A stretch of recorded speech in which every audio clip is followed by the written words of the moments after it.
నేడు విశాఖకు రానున్నారు ప్రధాని నరేంద్ర మోదీ. ఈ నేపథ్యంలో రోడ్ షో జరగనుంది. కాగా ఈ మేరకు ప్రధాని కోసం సీఎం చంద్రబాబు, పవన్ కళ్యాణ్ కూడా వైజాగ్ చేరుకోనున్నారు.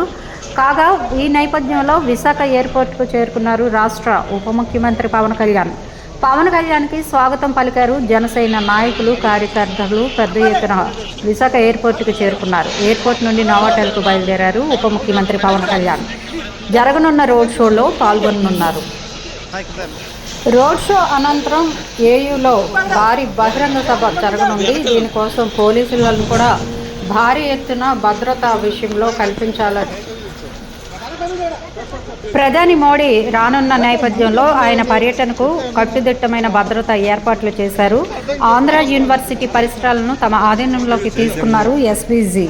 5,000 మంది పోలీసులతో ఈ భద్రతా ఏర్పాట్లను చేశారు. బందోబస్తు విధుల్లో 32 మంది ఐపీఎస్ అధికారులు, 18 మంది అడిషనల్ ఎస్పీలు, 60 మంది డీఎస్పీలు, 180 మంది సిఐలు, 400 మంది ఎస్ఐలు పాల్గొనున్నారు.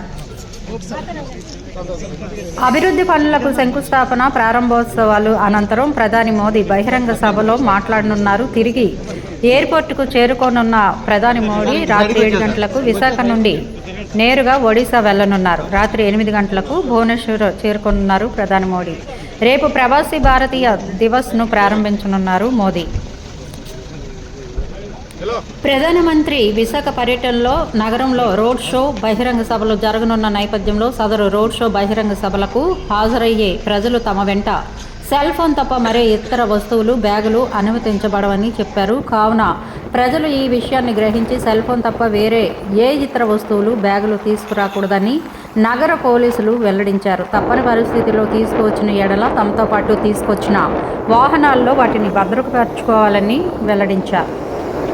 ఇక పవన్ కళ్యాణ్ రాకకు సంబంధించి మన రోడ్డు అంతా ఫ్లెక్సీలు కూడా చూసుకోవచ్చు. భారీ ఎత్తున కూటమి జెండాలు అయితే ఎగురుతున్నాయి. జనసేన, టీడీపీ, బీజేపీ జెండాలు రోడ్డుకి ఇరువైపులా చాలా భారీ ఎత్తున ఏర్పాట్లు చేశారు.